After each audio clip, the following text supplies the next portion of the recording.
of people visit Hagia Sophia every year. People gaze at the giant dome. They admire the mosaics. They wander among the marble columns. They take photographs. And they know they are inside one of the world's most famous structures. But almost none of the visitors realize the same thing. Another world may lie right beneath their feet.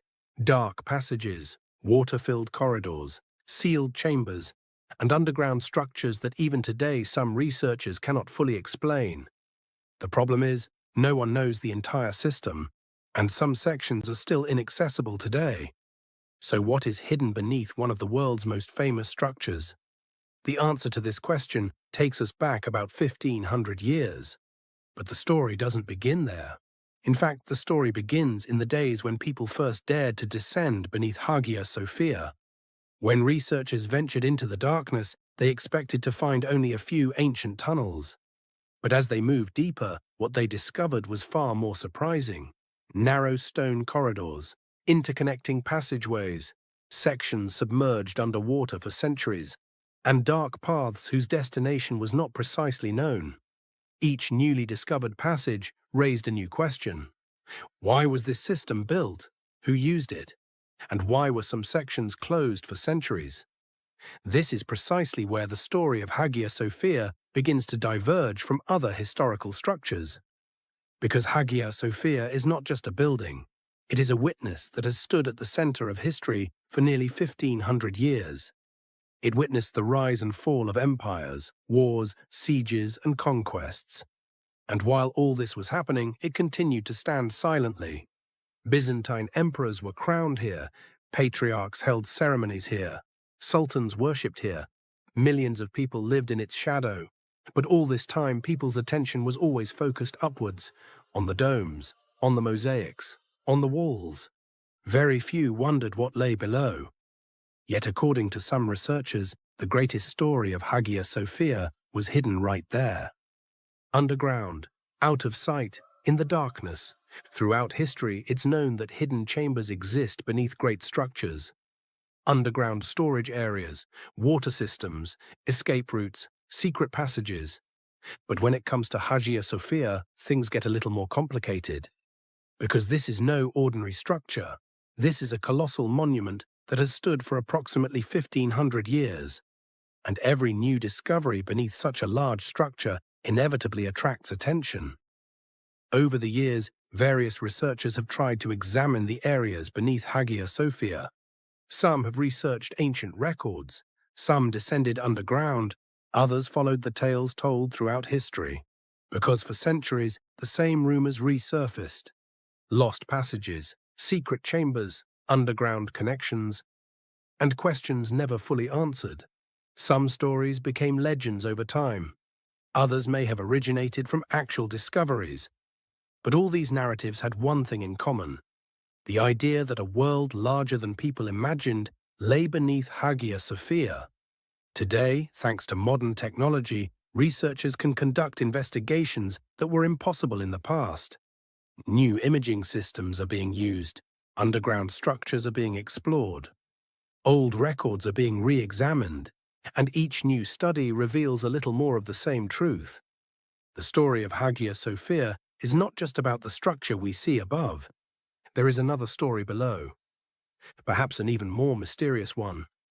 But to understand this story, we first need to understand how Hagia Sophia came into being.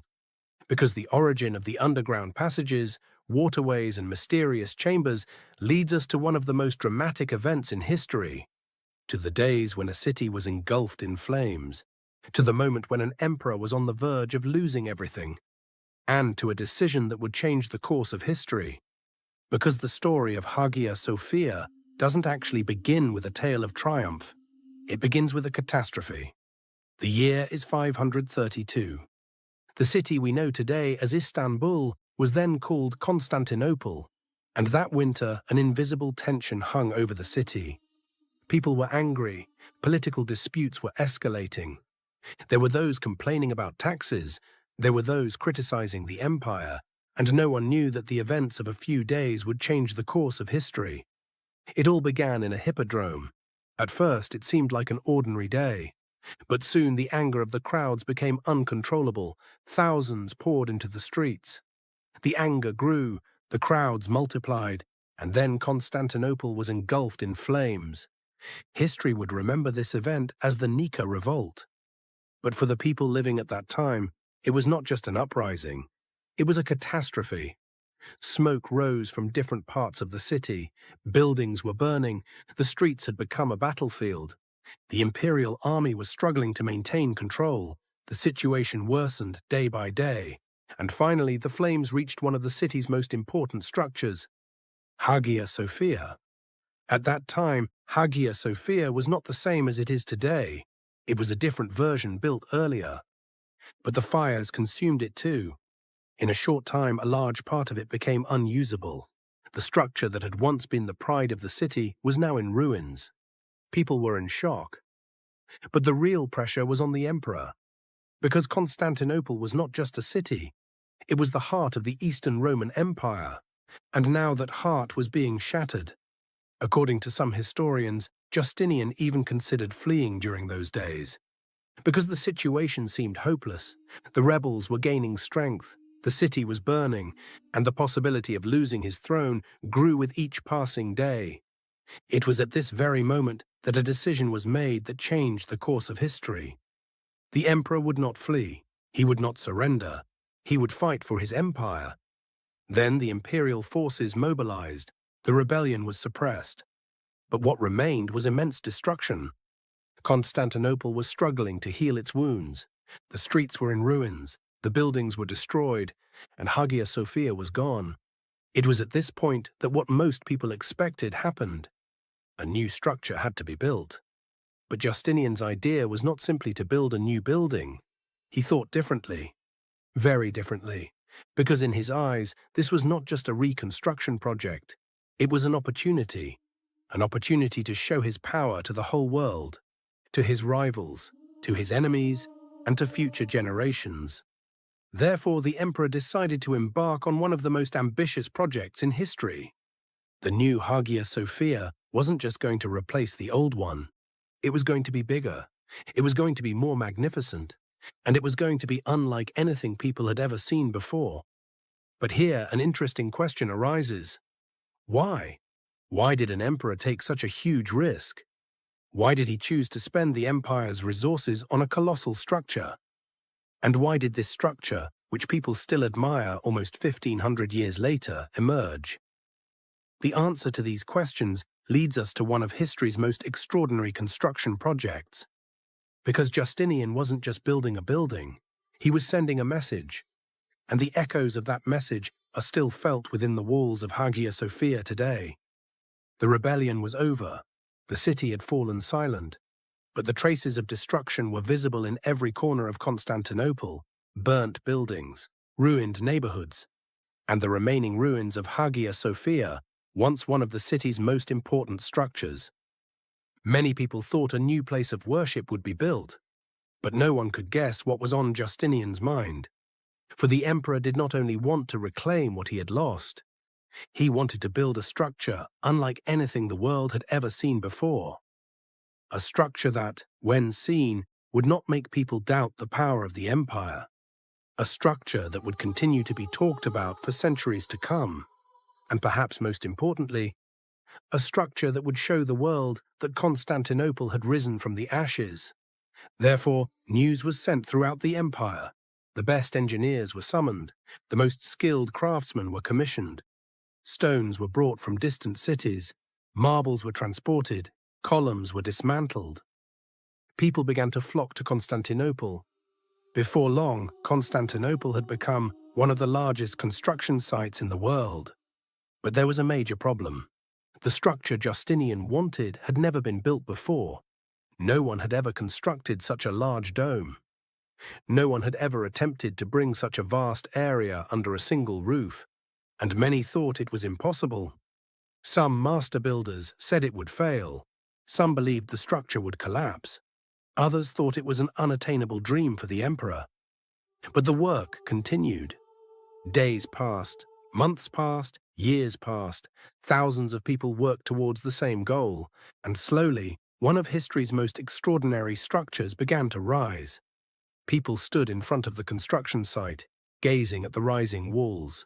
With each passing day, the structure grew a little larger. With each passing day, it became more impressive.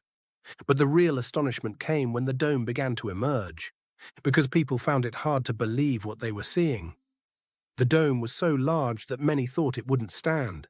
Some said it would collapse after completion.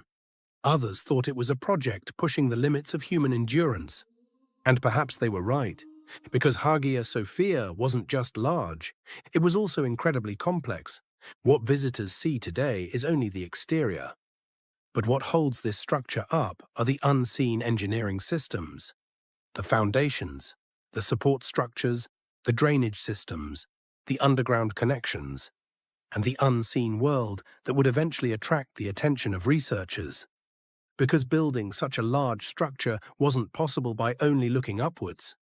One had to think about what was below, the underground, the water, the foundations, and the systems that ensured the structure's survival for centuries. Perhaps that's why the story of Hagia Sophia isn't just the story of its dome. It's also the story of unseen engineering. After years of work, the structure was completed, and when its doors opened in 537, people were struck speechless by what they saw. The light looked different under the dome. The walls looked different. The space felt almost unreal. People had never seen anything like it before. That day, Justinian entered. He looked around, and it is said that he uttered those words that went down in history. "Solomon, I have surpassed you." This wasn't just a statement, it was a challenge. It was a message from an empire to the world, and the message was clear. The Eastern Roman Empire was still standing. But there was something even Justinian couldn't see. Centuries later, people wouldn't just admire the dome. Researchers would turn their gaze beneath the earth, and then the second face of Hagia Sophia would be revealed. Because beneath this colossal structure lay a world just as impressive as its upper parts. And that world would continue to wait silently for centuries. For centuries, people gazed upon the dome of Hagia Sophia, but few wondered what lay beneath. Perhaps that's why the world beneath Hagia Sophia remained hidden from view for so long. However, as research progressed, the scene that emerged was astonishing. Because what lay underground was not merely a few small corridors. Researchers began to realize that beneath Hagia Sophia lay a complex interconnected system. Narrow passages, stone corridors, water channels, underground cavities, and in some sections, large water reservoirs. At first glance, many of these might seem ordinary, but considering the sheer size of Hagia Sophia, the importance of these systems becomes clearer. A highly sophisticated infrastructure existed beneath a structure that had stood for nearly 1,500 years. This system didn't just manage water, it also helped the structure survive. Because Constantinople was no ordinary city, Constantinople faced heavy rains, frequent earthquakes, and a constantly growing population.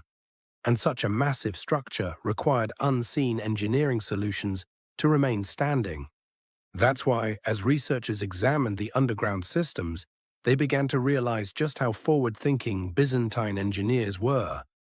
But the truly interesting discoveries came after that, because some sections were completely filled with water. Researchers had to use special equipment to proceed. Diver teams were deployed in some areas. As the teams advanced into the dark water, new corridors appeared. Some passages narrowed, others unexpectedly widened. There were areas that seemed untouched by human hands for centuries. Imagine, there's a structure on the surface visited by millions of people, and beneath it, people are exploring dark corridors with flashlights. Even this image was impressive in itself. But it wasn't just the corridors that surprised the researchers. The sheer size of some sections was also remarkable. Because the underground system wasn't just composed of a few technical structures, it seemed to have been designed as a whole. This naturally raised new questions. Why did Byzantine engineers build such a comprehensive system? Were all these passages used solely for transporting water, or did they have other purposes? Researchers are avoiding giving definitive answers, because history is sometimes not as clear as we think. However, some facts are clearly visible. The system beneath Hagia Sophia is far more complex than ordinary infrastructure, and some parts of this system are still not fully explored.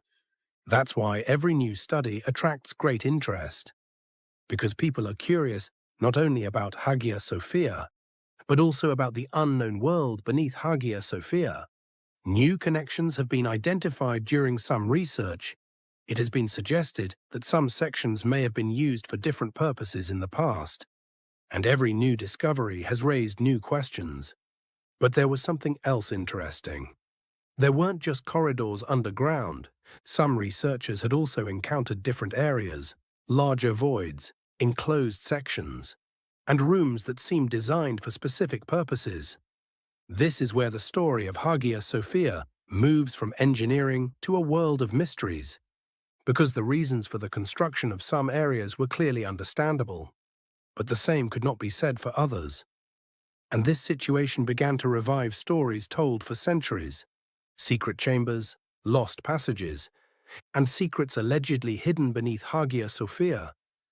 Perhaps this is precisely what attracted people, because no matter how interesting the answers may be, people are always more curious about the unknown, and there was still much unknown beneath Hagia Sophia. As the passages beneath Hagia Sophia were explored, another aspect began to emerge that captured people's attention: hidden chambers. Because throughout history, large structures didn't only have corridors beneath them. There were storage areas, there were hiding places, in some cases there were tombs, and sometimes there were sections whose purpose was not entirely clear. Hagia Sophia was no exception. As researchers examined the underground spaces, they noticed that some sections were different from ordinary passages. Some areas were larger, some were separated from other sections, and some seemed to have been designed for a specific purpose. This naturally raised new questions. What were these rooms used for? Who used them? And why did some sections remain closed for centuries? It's impossible to give definitive answers to all these questions. However, some records and accounts from throughout history offer interesting clues. Especially during the Byzantine period, Hagia Sophia was not only a place of worship, it was also one of the most important symbols of the empire. Ceremonies were held here, emperors were crowned here, and many events of great importance to the state took place here. Therefore, some historians believe that certain parts of the structure may have been used for special purposes. Of course, what was inside these rooms is not always known, but this uncertainty was enough to ignite people's imaginations. Over the centuries, different stories emerged. Some claimed that valuable religious objects were hidden beneath Hagia Sophia. Some said that important documents were concealed there. Some believed that valuable artifacts were moved underground during times of war. It is impossible to verify most of these stories. However, it is not difficult to understand why these rumors arose. Because Constantinople faced countless dangers throughout history. There were sieges, there were civil wars, there were invasions, and people in every era sought ways to protect what they considered valuable. Therefore, the stories about the secrets hidden beneath Hagia Sophia never completely disappeared. But the mysteries underground weren't just about treasures. There were more interesting stories.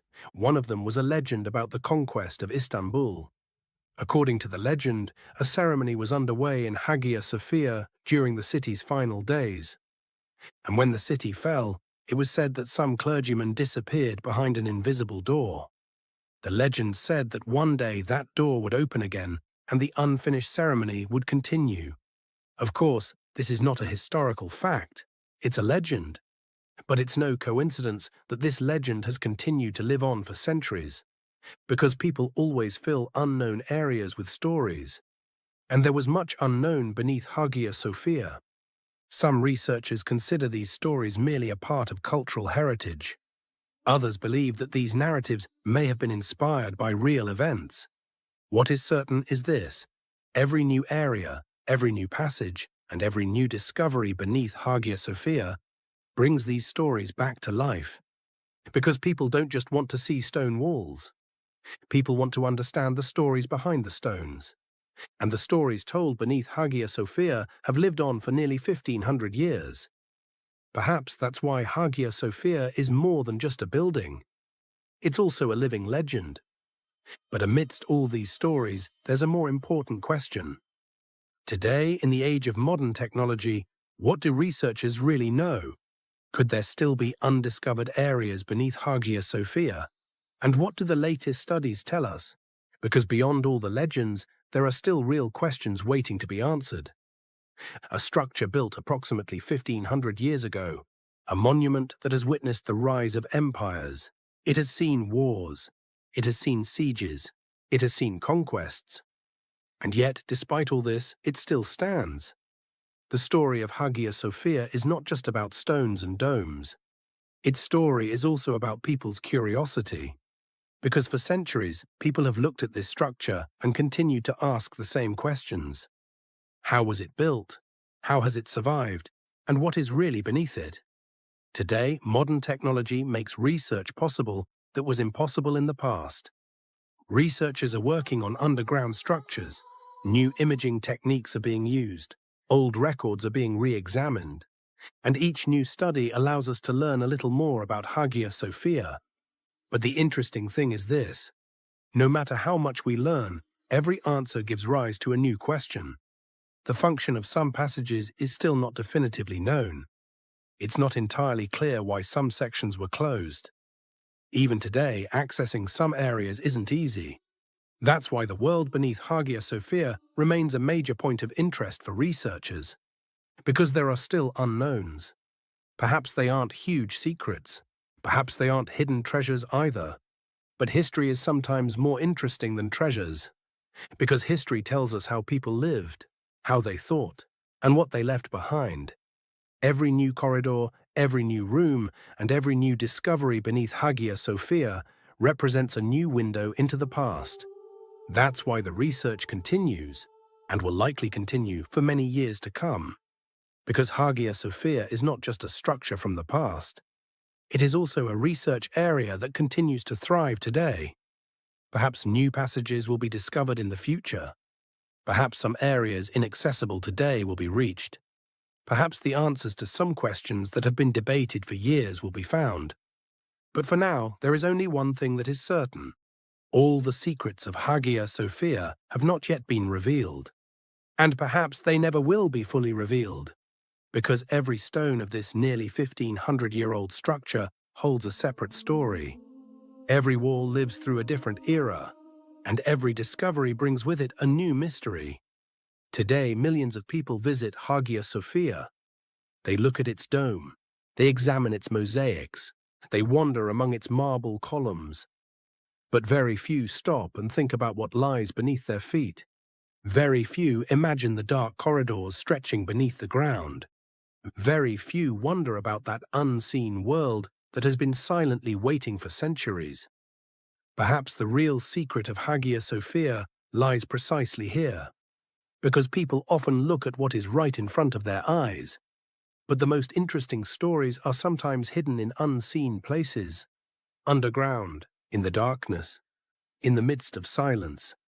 And that unseen world beneath Hagia Sophia reminds us of something. History is never fully explored. There is always a new question. There is always a new discovery.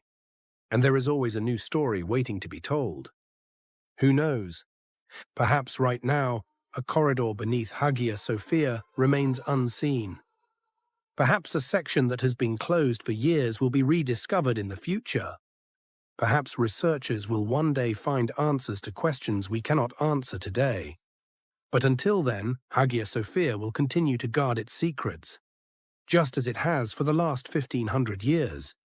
And perhaps that is why Hagia Sophia is not only one of the most famous structures in the world, it is also one of the greatest mysteries in the world. Thank you for watching the Cipher history. Don't forget to like and subscribe so we can keep decoding the secrets of history together. See you in the next mystery. In the year 2000, workers repairing a sewage line in the Palestinian neighborhood of Silwan, just south of Jerusalem's Old City, made an unexpected discovery. An excavator struck solid stone beneath the earth. The construction stopped immediately. Within hours, archaeologists from the Israel Antiquities Authority arrived at the site. As they carefully cleared away layers of mud and debris, massive stone steps began to emerge beneath the ground. Step after step, descending beneath nearly 4 meters of silt accumulated over 2,000 years. When archaeologists Ronnie Reich and Eli Shukron fully uncovered the structure, they realized they were standing beside something extraordinary. A gigantic ancient pool, nearly 55 meters long and 50 meters wide, surrounded by massive limestone steps descending directly into the water. This was the Pool of Siloam, the very place mentioned in the Gospel of John where Jesus sent a blind man to wash and receive his sight. For centuries, many historians believed the pool was only symbolic, a literary metaphor, or perhaps a small and insignificant reservoir hidden somewhere in ancient Jerusalem. But the excavation revealed something far greater. The Pool of Siloam was a colossal engineering project, a public reservoir, a ritual purification site, and one of the most important locations in ancient Jerusalem. Hundreds of thousands of pilgrims once gathered here before ascending toward the Temple Mount during Passover, Shavuot, and Sukkot. But this discovery was only the beginning, because over the next 20 years, archaeologists uncovered an entire hidden world beneath Jerusalem, a world buried beneath stone, dust, tunnels, and forgotten history. And many of these discoveries forced historians to reconsider long-accepted interpretations of biblical Jerusalem. Today we descend beneath the holy city itself, into hidden tunnels, ancient reservoirs, collapsed streets, secret passageways, and underground structures lost for thousands of years. Because beneath Jerusalem, the past is not dead. It is waiting, and some of its secrets were never meant to be uncovered. Let's begin once again with the Pool of Siloam, because even decades after its discovery, the site continues to reveal astonishing secrets. In 2023, Israeli archaeologists completed the first full excavation of the entire Pool of Siloam complex. And beneath the monumental stone steps from the era of Herod the Great, they found something no one expected. Hidden beneath the pool was a gigantic ancient dam, more than 12 meters high, nearly 8 meters thick, the largest ancient dam ever discovered in Israel.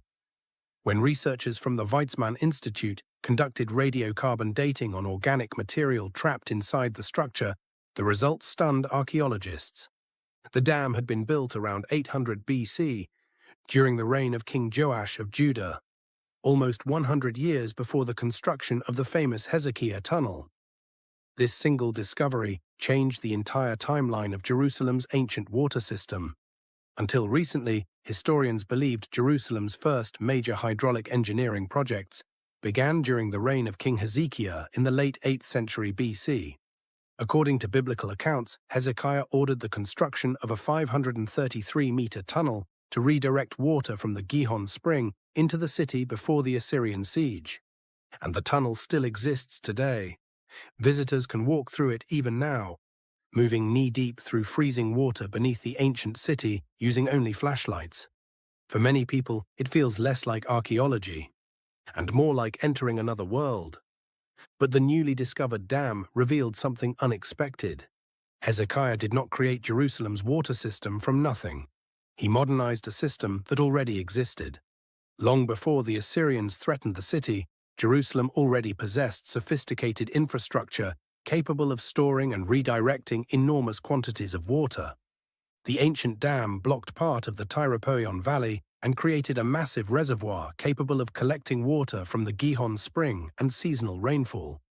This means Jerusalem's engineers were solving large-scale environmental problems centuries earlier than historians previously believed. And according to some climate researchers, the dam may not have been built primarily for war, but for survival. Around 800 BC, the eastern Mediterranean experienced periods of severe drought mixed with violent seasonal flooding. The people of Jerusalem needed a way to survive unpredictable climate conditions. The reservoir allowed them to capture rainwater during rare storms and preserve it through dry seasons. Not for luxury, not for power, but because without water, Jerusalem could not survive, and they solved this problem using engineering methods so advanced that archaeologists are only now beginning to fully understand them. But the Pool of Siloam was far more than a reservoir. It was also the starting point of one of the most sacred roads in ancient Jerusalem, a massive pilgrimage route leading directly toward the Temple Mount. Archaeologists spent years uncovering this buried road beneath modern Jerusalem, an enormous limestone street nearly 8 meters wide, carefully paved with massive stone slabs, lined with shops and public structures, supported by retaining walls, and equipped with sophisticated drainage systems hidden beneath the pavement. The road climbed more than 100 meters upward from the southern part of the city toward the temple itself. This was the main pilgrimage road of the Second Temple period, the path followed by countless worshippers after ritual purification at the Pool of Siloam. Ancient historian Josephus described Jerusalem overflowing with pilgrims during major religious festivals. For many believers, this road was more than stone. It was a spiritual journey toward God. But beneath the pavement, archaeologists uncovered something even darker. Hidden drainage tunnels, secret underground passages beneath the city streets. According to Josephus, during the Roman siege of Jerusalem in 70 AD, many residents fled into these underground channels as Roman forces destroyed the city above them. For years, historians debated whether these passages truly existed. Now, archaeologists believe they may have found them. Inside the tunnels, researchers uncovered Roman coins from the Jewish revolt, fragments of pottery, oil lamps, cooking vessels, and everyday objects abandoned nearly 2,000 years ago during moments of terror and chaos. Some passages still carried traces of smoke and fire damage, as if the final hours of ancient Jerusalem had been frozen underground. For more than a decade, archaeologists have continued excavating beneath the neighborhood of Silwan, one of the most technically difficult archaeological projects in the world, because directly above the tunnels, modern homes still stand. To prevent entire buildings from collapsing, excavation teams work slowly through reinforced underground chambers, removing dirt layer by layer, supporting ceilings with steel structures, and preserving fragile walls buried beneath centuries of history. Every few meters, new discoveries emerge. Coins, ancient inscriptions, broken stone vessels, collapsed stairways, fragments of forgotten lives. And the deeper archaeologists dig beneath Jerusalem, the more complicated the city's history becomes. Because these discoveries are not just revealing ancient buildings, they are revealing an entire hidden civilization beneath the modern world. A city beneath a city, buried for thousands of years beneath the streets of Jerusalem.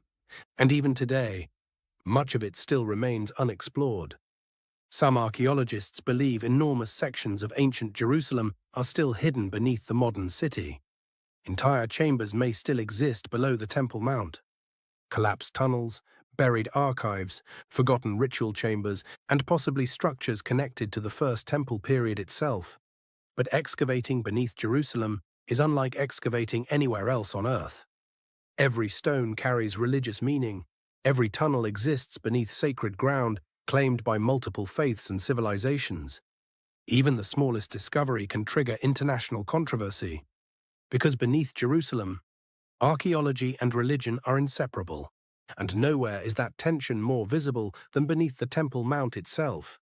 For decades, archaeologists have debated what may still exist underneath the sacred plateau. Some believe remains from Solomon's temple may survive below the surface. Others believe centuries of destruction erased nearly everything. But one thing is certain: the underground world beneath Jerusalem is far larger than anyone once imagined. Massive cisterns still exist beneath the city, some capable of holding millions of liters of water. Ancient tunnels continue beneath modern streets, and new excavations repeatedly uncover structures historians never expected to find. One of the most mysterious discoveries is Warren's Shaft, an ancient vertical tunnel discovered in the 19th century beneath the city of David. For years, researchers believed it was part of Jerusalem's original water system, possibly dating back thousands of years before the Roman period. The shaft descends deep into the bedrock beneath the city, connecting hidden underground passages to the Gihon Spring. Some historians once believed this tunnel may even explain how King David's forces captured Jerusalem according to biblical accounts. Even today, archaeologists continue debating its true purpose, and Jerusalem's underground mysteries do not end there. Seal impressions bearing ancient Hebrew names have been uncovered beneath the city. Some appear connected to royal officials mentioned in the Bible itself. Clay bullae, fragments of inscriptions, burned administrative buildings, all buried beneath layers of destruction left by invading armies. In some areas, archaeologists discovered evidence of the Babylonian destruction of Jerusalem in 586 BC. Ash layers, collapsed walls, charred wood, and broken arrowheads scattered across ruined buildings. Moments frozen in time beneath the earth, as if the city's final hours were suddenly sealed underground. And then came the Romans. In 70 AD, Roman legions under Titus surrounded Jerusalem. What followed became one of the most catastrophic sieges in ancient history. The city was burned, the Second Temple was destroyed, and much of Jerusalem collapsed into ruin. Thousands died, thousands more disappeared beneath the chaos, some inside the underground tunnels now being uncovered today. Josephus described famine, fire, panic, and mass death inside the city walls, and now archaeologists continue finding physical evidence supporting parts of those accounts. The deeper they dig beneath Jerusalem, the more the ancient stories begin to feel real. But perhaps the most fascinating part of all this is that archaeologists have still uncovered only a fraction of what lies beneath the city. Modern Jerusalem sits directly on top of thousands of years of human civilization. Every era built on top of the ruins of the previous one, layer after layer, civilization above civilization, until the ancient world disappeared beneath stone and time. And somewhere beneath those layers, more secrets are still waiting. Hidden chambers, unknown tunnels, buried streets, forgotten temples. Entire sections of history humanity has not yet seen. Because Jerusalem is not just a city, it is a living archaeological labyrinth. A place where history, religion, myth, and reality collide beneath the ground itself. And even after decades of excavation, Jerusalem continues to surprise the world. Because beneath the holy city, the story is still unfinished. Vatican is the smallest state in the world, 40 for hectares of land walled around in the heart of Rome. St. Peter's Square Cathedral museums, palaces, gardens. All this fits in the territory. You can walk in an hour. Millions of tourists come here every year to stand under the dome of Michelangelo, look at the Sistine Chapel, and might be seen dad at Sunday prayer. They walk on marble floors. Bully heads to painted ceilings, click cameras, and have no idea that there is a whole world under their feet. City at the dead going tens of meters down. A city older than the Vatican itself, older than Christianity, older than St. Peter's Cathedral. The city that the Vatican hid from the world for almost 500 years, and opened only then when it became impossible to hide. To understand what lies under the Vatican, need to start from the beginning of that. What was in this place before the church came here? And there was a cemetery here 2,000 years ago, during the Roman Empire. A territory at the present Vatican is outside, city walls of Rome on the left bank of the Tiber. It was a hilly wetland which was called Vatican Hill. Age of Vaticanus. The land here was considered unsuitable for farming. The soil was clay and the groundwater stood heimwally. Real mosquitoes swarmed in the lowlands. But for one purpose, this place fit perfectly for burials. Under Roman law, burying the dead inside the city walls was forbidden, and cemeteries were located along the roads leading from the city. Vatican Hill became one such cemetery, and not a simple, but a huge multi-level necropolis, which has been used for centuries. Roman burials were not modest bits with a cross.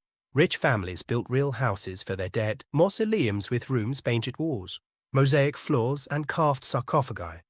These mausoleums stood along the roads, like houses along the street, forming whole neighborhoods of the dead.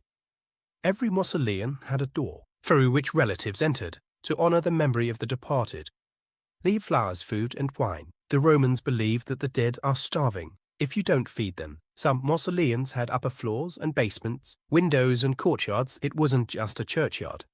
It was an underground city inhabited by the dead, but served a life in the same cemetery.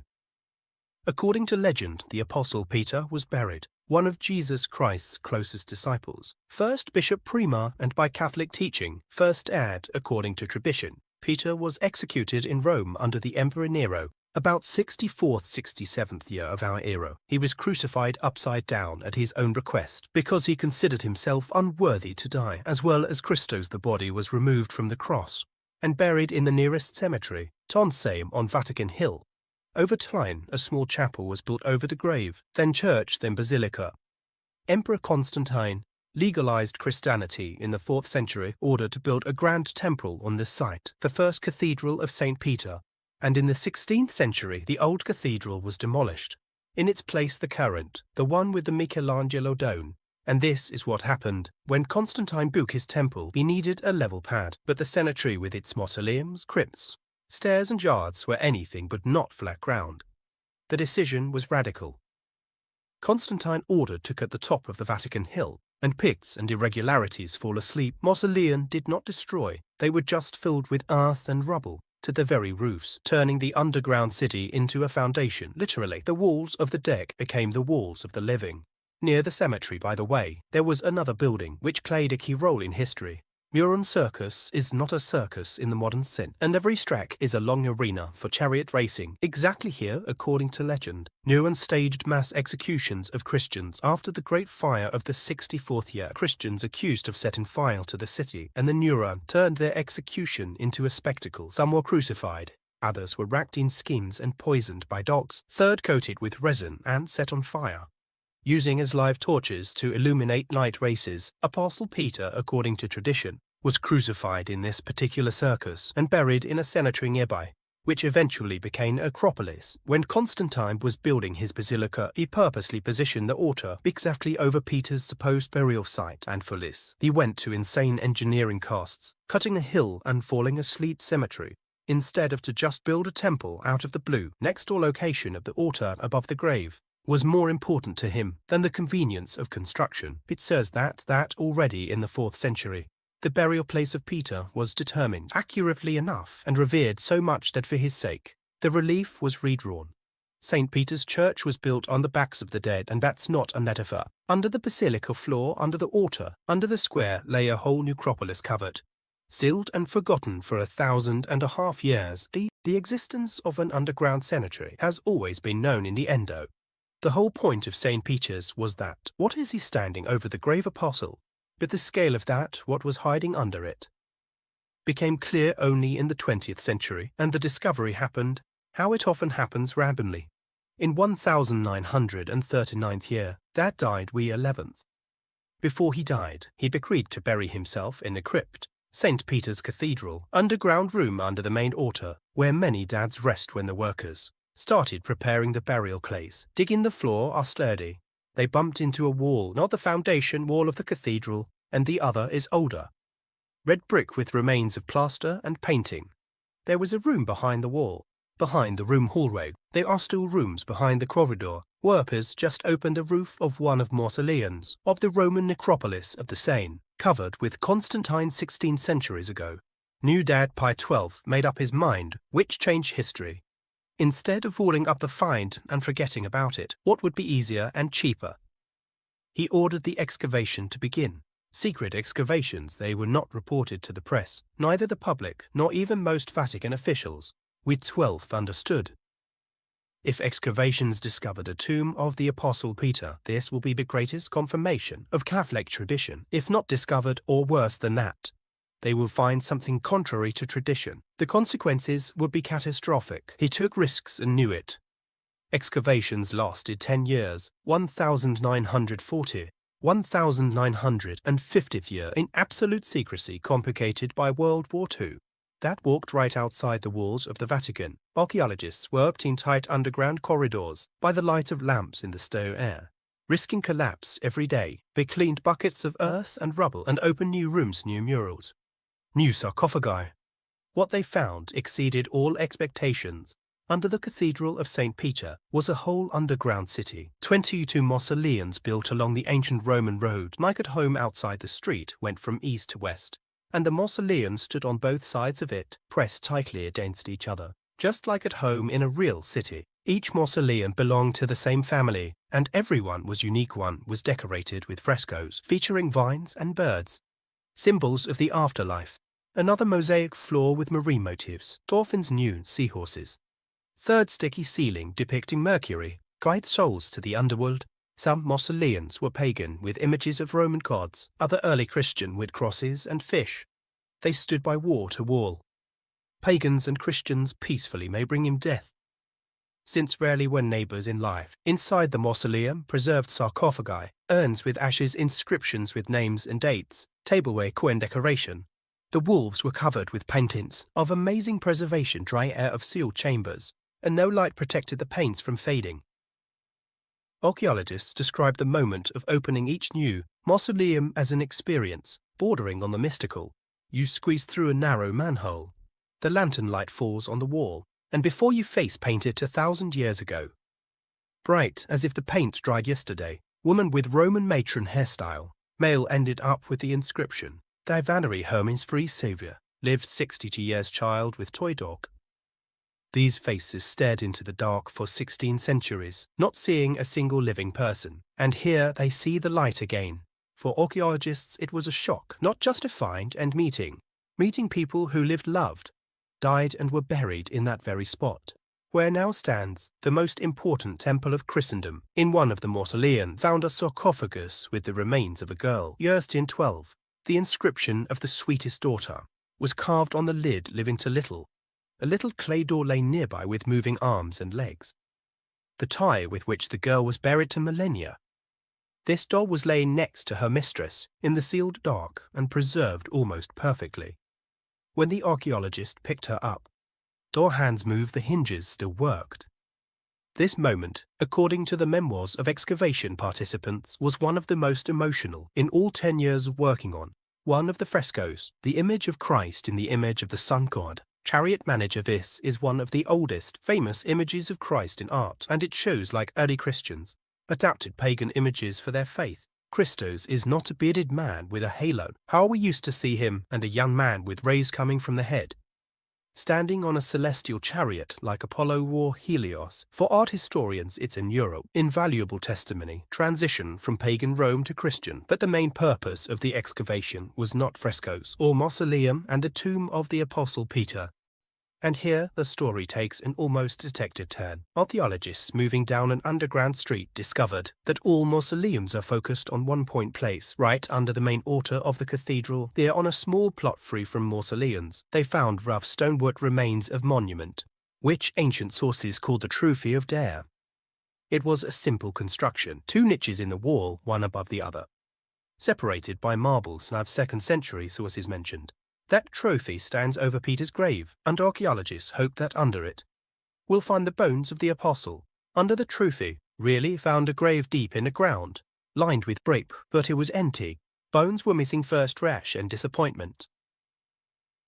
We 12th receiving the preliminary report, fell into despondency.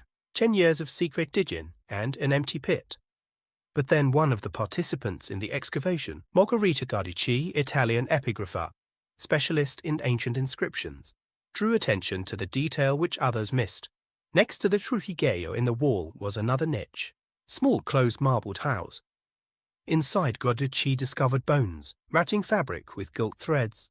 Bones belonged to a man of about 60, 70 years strong build.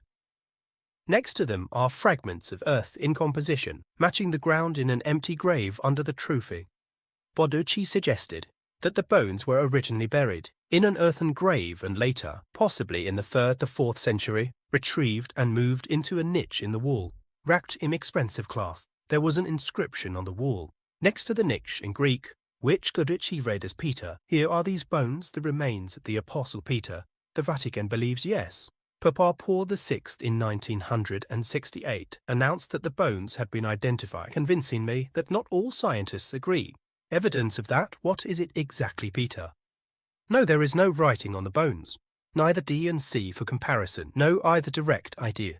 There are bones of an elderly man, in an expensive wrapper near the place which tradition associates with Peter. Is this coincidence or proof?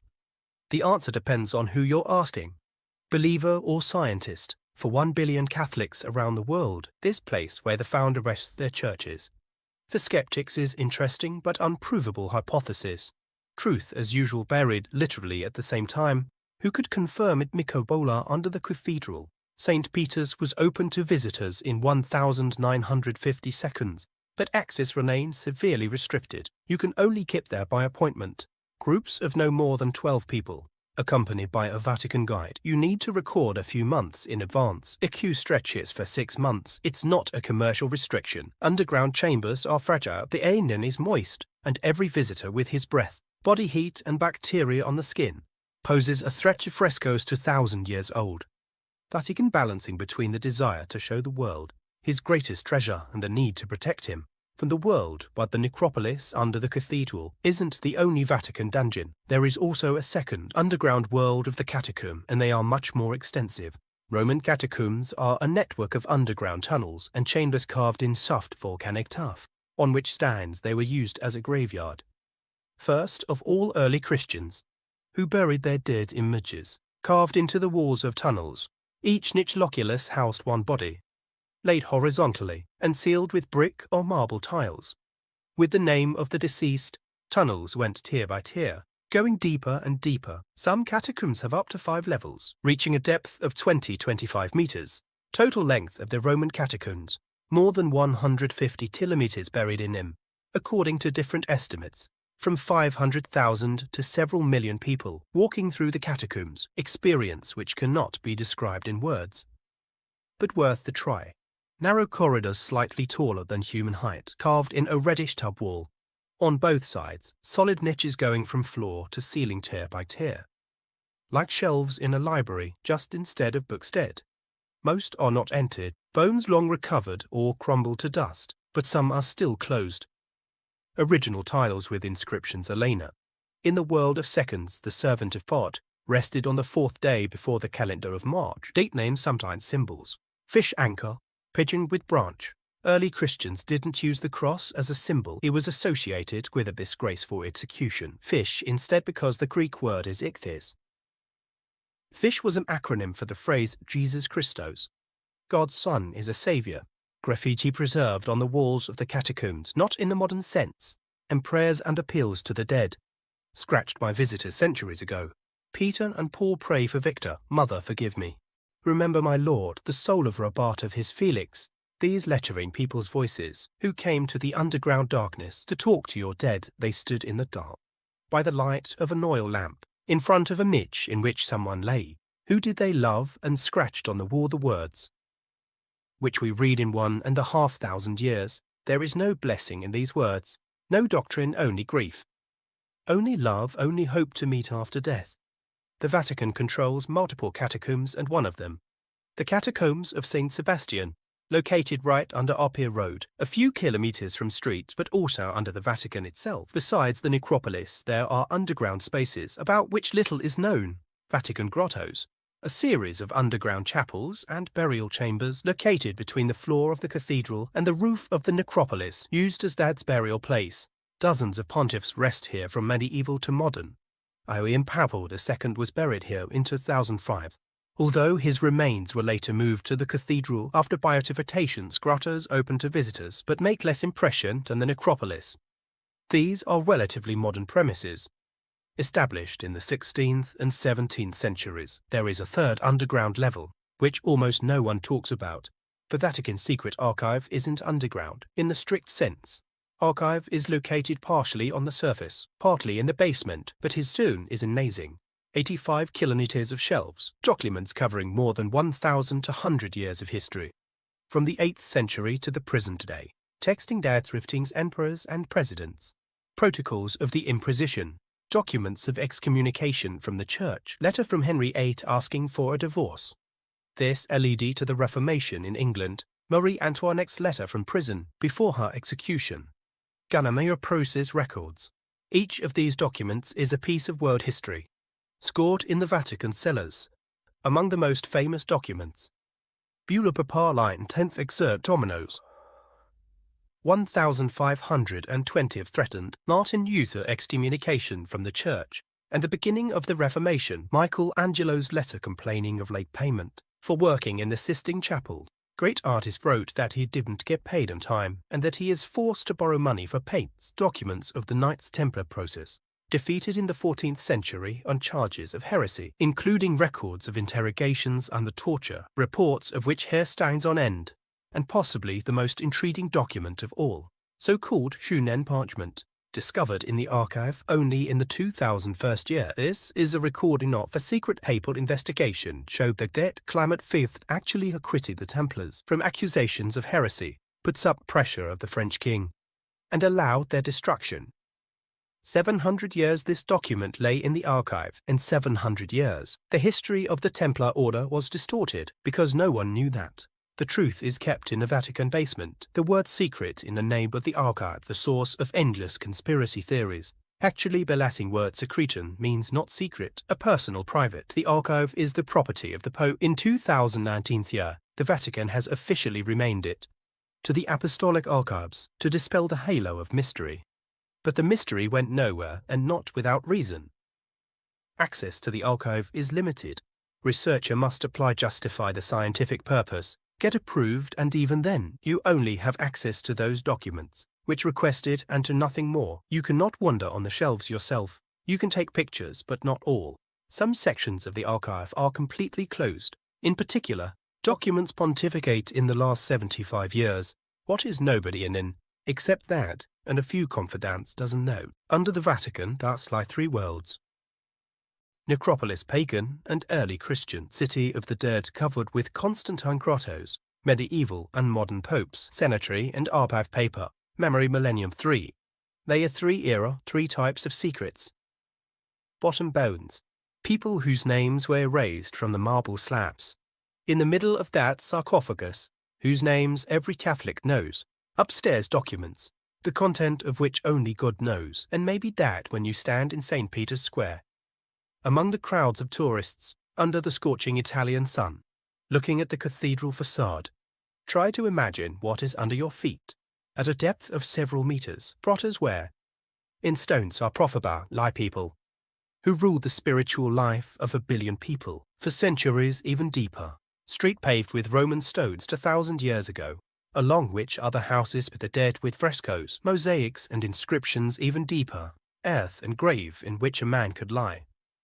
New Jesus, personally Vatican, smallest state in the world, but gown, it goes deeper than any other, and the deeper you dig, the more questions to which there is no answer.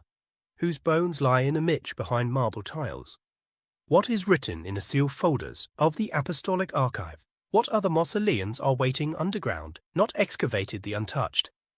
Vatican stands by its secrets in the most literal way, and he is in no hurry to reveal them. He has eternity ahead of him.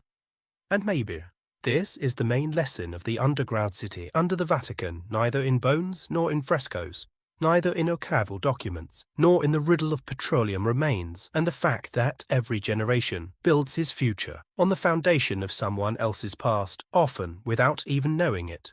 Constantine was falling a sweet pagan cemetery to build a Christian temple. Michelangelo painted the ceiling over the bones of people whose names did he not know. Millions of tourists walk around this square every day, under which lies the city which they never heard of. We all stand on someone's bones, in the most literal way possible. Every city, every building, every road is built on top of something older. Putin is just the most obvious